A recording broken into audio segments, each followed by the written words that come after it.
வணக்கம். நான் உங்கள் அன்பான சயின்டிஃபிக் வேதிக் அஸ்ட்ராலஜர் அஸ்ட்ரோரஞ்சி பேசுகிறேன். நல்லது நினைப்போம், நல்லதே நடக்கும். தொடர்ந்து நம்மளுடைய சேனலில் வரக்கூடிய வீடியோஸ்லாம் பார்த்தீங்கன்னா சயின்டிஃபிக் வேதிக் அஸ்ட்ராலஜி முறையில் எந்த விதத்திலும் நம்ம மூட நம்பிக்கைக்குள்ளே போகாமல் உள்ளது உள்ளவாறு பார்த்து கொண்டிருக்கிறோம். அந்த வகையில் இந்த வீடியோவில் நம்ம என்ன பார்க்க போகிறோம்னா, மிதுன ராசிக்காரர்களுக்கு ஜூலை 2025 எத்தகைய ஒரு மாதமாக இருக்க போகிறது, பலாபலன்கள் எப்படி இருக்க போகிறது, வாழ்க்கையோட மாற்றங்கள் எப்படி இருக்க போகுது, ஆண்டு கிரகமாகிய குரு, சனி, ராகு, கேது எப்படி இருக்கிறாங்க அப்படிங்கிறத நம்ம பார்க்க போகிறோம். அது மூலமாக மாத கிரகத்தின் அமைப்பு எப்படி இருந்து எது மாதிரி ஒரு அமைப்பு வந்து மிதுன ராசிக்கு இருக்க போகுதுன்னு பார்க்க போகிறோம். அதுக்கு முன்னாடி நம்மளோட சேனல் ஃபஸ்ட் டைம் வரவங்க மறக்காமல் சப்ஸ்கிரைப் பண்ணுங்கள். ஏன்னா தொடர்ந்து நம்மளுடைய சயின்டிஃபிக் வேதிக் அஸ்ட்ராலஜி முறையில் எந்த விதத்திலும் மிகைப்படுத்தாத கருத்துக்கள், மூட நம்பிக்கையில் போகாமல் கர்மா எப்படி செயல்பட போகிறது, உங்களுடைய வாழ்க்கை சம்பவங்கள் எப்படி உருவெடுக்க போகிறது, அதுக்கு இந்திய வேத ஜோதிடம் ஒளி தத்துவம் எப்படி நமக்கு உறுதுணையாக இருக்க போகிறதுங்கிறத துல்லியமாக பார்க்க போகிறோம். இப்போ பார்த்தீங்கன்னா ஜூலை மாதம் 2025 மிதுன ராசிக்கு எப்படி இருக்க போகுதுன்னு பார்க்கும் பொழுது, ராசி அதிபதியாகிய புதனே 2ஆம் இடத்துல கடகத்தில் முதல் தேதியிலிருந்து இருக்கிறார். கிட்டத்தட்ட மாதம் முழுக்குமே கடகத்தில் தான் இருக்கிறார். வக்ர ரீதியாக மேலே கீழையும் போயிட்டு கடகத்திலேயே இருக்கிறார். அடுத்தபடியாக ராஜயோகாதிபதி சுக்கிரன் 12ஆம் இடத்துலேயே நீடித்து ஆட்சி பலத்தோடு இருந்து மாத கடைசியில் தான் ராசிக்குள்ளே வர்றது அருமையான விஷயங்கள். ஸோ அது என்ன கொடுக்குதுன்னா, 12ஆம் வீட்டில் சுக்கிரன் இருக்கும் பொழுது நல்ல ஒரு சுப விஷயங்கள், சுப செலவுகள், இன்னுமே வந்து உங்களுடைய வசதி வாய்ப்புகளுக்கும் மற்ற எல்லா ஒரு சுகத்துக்கும் ஒரு நல்ல அமைப்பு கொடுக்கக்கூடிய அமைப்பு தான் அது. ஏன்னா எந்த விதத்துலையும் பெரிய பாதிப்பு இல்லை. ரெண்டாவது விஷயம் பார்த்தீங்கன்னா,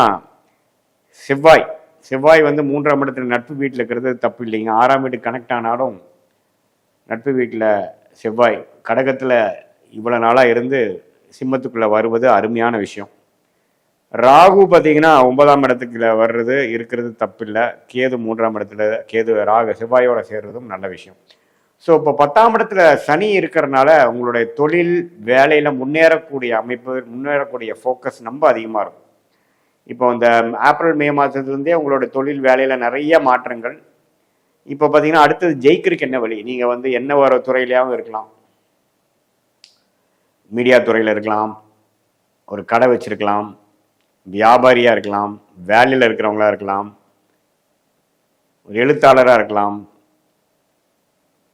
இம்போர்ட் எக்ஸ்போர்ட்டராக இருக்கலாம், சொல்லிக் கொடுக்கும் வேலையாக இந்த வாதியாராக இருக்கலாம். எதாக இருந்தாலும் வாழ்க்கையில் உங்களோட வேலையில் உங்கள் தொழிலில் எப்படி ஜெயிக்கிறது, அடுத்த லெவல் எப்படி போகிறது, இன்னும் ப்ரொமோஷன் எப்படி ஆகுறது, எக்ஸ்பேன்ஷன் எப்படி ஆகுறது, இன்னுமே உங்களுடைய தொழிலில் வந்து ஸ்திரத்தன்மையோடு எப்படி இருக்கிறது, இன்னும் டெவலப் எப்படி ஆகுறதுங்கிறதுக்கு சனி ராஜயோகாதிபதி 10ஆம் இடத்துல உங்களை அதிகமாக உழைக்க வைப்பார், மெனக்கடை வைப்பார். எது உங்களுக்கு நல்ல ஒரு அமைப்பு கொடுக்குமோ அந்த ரூட்டில் போக வைப்பார். அதுதான் வந்து மார்ச் மாதத்துலேருந்து நடந்து கொண்டிருக்கிறது. அது ஜூலை மாதம் முன்னமே இந்த மாதிரி கிரகங்கள் சூரியன் குரு பார்த்தீங்கன்னா ராசிக்குள்ளேயே வந்துட்டார். சூரியன் குரு வருவது இதுவரை பார்த்தீங்கன்னா கடந்த ஒரு வருடமாக மேஷ ராசிக்காரர்களுக்கு குரு விரயத்தையும் பிரச்சனையும் கொடுத்துட்டு இருந்த மிதுன ராசிக்காரர்களுக்கு இப்போ ராசிக்குள்ள வந்து விரயத்தை நிறுத்தி வேலை தொழில் முன்னேற்றத்தை கொடுக்க போகிறார். தப்பான வழியிலேருந்து நல்ல வழிக்கு வர வைக்கிறார். இதுவரை கடந்த ஒரு வருடம் பார்த்தீங்கன்னா மே மாதம் 2025 வரை பார்த்தீங்கன்னா விரயம், வீண் செலவுகள், தேவையில்லாத வேலைகள். இப்போ ராசிக்குள்ள குரு வந்து சூரியனோட சேரும் பொழுது மிகவும் உத்வேகப்பட்டு நம்ம செய்த பிழைகள்லாம் அறிந்து இப்போ நம்ம எப்படி செய்து ஜெயிக்கலாம் அப்படிங்கிற மாதிரி விஷயங்கள். திருமண தடைகள் இருக்கிறவங்களுக்கு திருமணம் ஆகுறது. ஏன்னா 7ஆம் இடத்தை குரு பார்க்குறார். குழந்தைக்கு பேரு எதிர்பார்க்குறவங்களுக்கு குழந்தை பேரு கிடைக்கிறது. 9ஆம் வீட்டு குரு பார்க்கறதுனால பெற்றோர் தகப்பனார் மூலமாக சில அனுகூலமான விஷயங்கள் நடக்கிறது. அது மாதிரி பல நல்ல விஷயங்கள் நடக்கும். 2024 மே ஜூன் ஜூலைலேருந்து விரயங்களும் பிரச்சனைகளும் சிக்கல்களும் ஒரு குரோத் ஓரியன்டேஷனே இல்லாமல் மிதுன ராசிக்காரர்களுக்கு போயிட்டு இருந்தவங்களுக்கு இப்போ நல்லா படிப்படியாக உத்வேகப்பட்டு என்ன செய்யணுங்கிற கிளாரிட்டி அறிந்து ஜெயிக்கக்கூடிய அமைப்பு, உழைக்கக்கூடிய அமைப்பு, அதுக்கு தகுந்த மாதிரி ஒரு ஊதியம் பெறக்கூடிய அமைப்புக்கு வேணுங்கிற ஒரு ஆரம்பகட்ட மாதங்களில் ஜூலை மாதமும் ஒரு மாதமாக இருக்குதுங்கிறது நீங்கள் தெரிஞ்சுக்கணும். ஸோ இந்த மாதத்தை நல்லா யூஸ் பண்ணிக்கணும். சுக்கிரன் இருக்கிற அமைப்பு நல்லது. சூரியன் குரு ராசிக்குள்ளேயே இருக்கிறது நல்லது. செவ்வாய் 3ஆம் இடத்துல இருக்கிறது நல்லது. சனி 10ஆம் இடத்துல இருக்கிறது நல்லது. ஸோ எல்லா கிரக அமைப்பும் ஓரளவுக்கு அனுகூலமான அமைப்பாக வருவதனால இந்த காலகட்டத்தில் பார்த்தீங்கன்னா சில முடிவுகளை எடுத்து அதை செயல்படுத்தி வாழ்க்கையில் அடுத்தடுத்து ஜெயிக்கக்கூடிய அமைப்பை நோக்கி இந்த ஒரு 1.5-2 வருஷத்துல நல்லாவே முன்னேறி வந்தாங்கங்கிற மிதுன ராசிக்காரர்களோட அமைப்பை ஊர்ஜிதப்படுத்த உத்வேகப்படுத்த ஒரு ஆரம்பகட்ட சில விஷயங்கள் பிளாட்ஃபார்ம் கிரியேட் பண்ணக்கூடிய ஒரு அற்புதமான மாதமாக பல மாதங்கள் ஜூன் ஜூலை ஆகஸ்ட்ங்கிற சில மாதங்களில் ஜூலை முக்கியமான ஒரு மாதமாக மிதுன ராசிக்காரர்களுக்கு வருதுங்கிறது நீங்கள் தெரிஞ்சுக்கணும். அப்போ தான் உங்களுக்கு இந்த போன வருஷம்லாம் பார்த்தீங்கன்னா ஏனோதானன்ட்டு சில முயற்சிகள் எடுத்தது மாணவர்களாக இருந்தாலும் சரி, இல்லத்தரசிகளாக இருந்தாலும் சரி, சீனியர் சிட்டிசனாக இருந்தாலும் சரி, தொழில் நல்ல முதலீடு பணம் போட்டு முதலீடு செய்கிறவராக இருந்தாலும் சரி, எல்லாருக்கும் பார்த்தீங்கன்னா ஒரு மாதிரியான ஒரு சுணக்கமான ஒரு அமைப்பு தான் இருந்தது.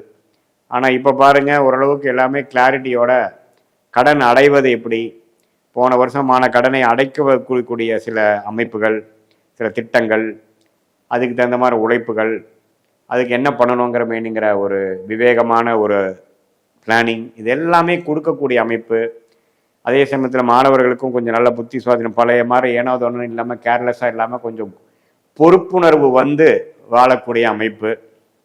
இது எல்லாமே மிதுன ராசிக்காரர்களுக்கு அருமையாக கொடுக்கக்கூடிய ஒரு அமைப்பில் தான் நம்ம வாழ்ந்துட்டு இருக்கோம். அதாவது இந்த ஜூலை மாதம் 2025 நம்ம பார்க்க போகிறோம்னு சொல்ல வந்தேன். ஸோ ஜூலை மாதம் 2025 ஓரளவுக்கு நல்லாவே அடித்தளத்தை கொடுக்கக்கூடிய, வாழ்க்கையில் அடுத்த 1.5 வருஷத்துக்கு முன்னேறக்கூடிய மிதுன ராசிக்காரர்களுக்கு சில பேசிக்கான சில மாற்றங்களையும், எண்ண மாற்றங்களையும், செயல் மாற்றங்களையும், அணுகுமுறை மாற்றங்களையும் கொடுக்கக்கூடிய அமைப்பு மிதுன ராசிக்காரர்களுக்கு வருதுன்னு தெரிஞ்சுக்கணும். இது பார்த்தீங்கன்னா ஓரளவுக்கு பொதுவான பலன்கள். உங்களுடைய ஜென்ம ஜாதகத்தில் என்ன தசாபுக்திகள் போகுது, நீங்கள் என்ன லக்னத்தில் பிறந்திருக்கீங்கன்னு தெரியும் பொழுது இன்னுமே துல்லியமான பலன்கள் நம்ம எடுத்து எந்த நேரத்தில் எந்த தேதியில் நம்ம அடுத்தடுத்த விஷயங்கள் மாறப்போகிறது, எந்த மாதிரி டைமில் உங்களுக்கு ஜாப் மாறுது, எந்த மாதிரி டைமில் உங்களுக்கு தொழில் முன்னேற்றம் வருது, எந்த மாதிரி டைமில் உங்களுக்கு கல்யாண விஷயங்கள், உறவுகள் விஷயங்கள் மேம்படுகிறது, குழந்தைகள் விஷயம் எப்போ கிடைக்குது, எந்த மாதிரி கோட்டர் எந்த மாதிரி மாதத்தில் வருகிறது அப்படிங்கிறதெல்லாம் துல்லியமாக நாம் இந்திய வேத ஜோதிடம் சயின்டிஃபிக் முறையில் பார்த்து எதையும் மிகைப்படுத்தாமல் உள்ளது உள்ளவாறு பார்த்து பரிகாரங்கள் அது மாதிரி விஷயத்துக்குள்ளே போகாமல் சயின்டிஃபிக்காக பார்த்து அது மூலமாக பலன் அறியலாம். இது கோச்சார் அமைப்பும் சேர்த்தி பார்க்கும் பொழுது இன்னுமே ஷார்ட் டேர்ம் என்ன, லாங் டேர்ம் என்ன, இதெல்லாமே நம்ம பிரித்து பார்த்து அது மூலமாக நீங்கள் எடுக்கக்கூடிய முடிவுகளால் வெற்றி அடையக்கூடிய அமைப்பு கட்டாயம் உண்டு. இது ஒரு பொதுவான பலன்களை நீங்கள் தெரிஞ்சுக்கணும். மீண்டும் மற்றொரு காணொலியில் சந்திப்போம். நன்றி, வணக்கம். ஸ்ரீ குபேரன் டிவியை பார்த்தமைக்கு நன்றிகள். மேலும் இது போன்ற தகவல்களை தெரிந்து கொள்ள ஸ்ரீ குபேரன் டிவியை சப்ஸ்கிரைப் செய்யுங்கள். மறக்காமல் பெல் ஐக்கானை கிளிக் செய்யுங்கள்.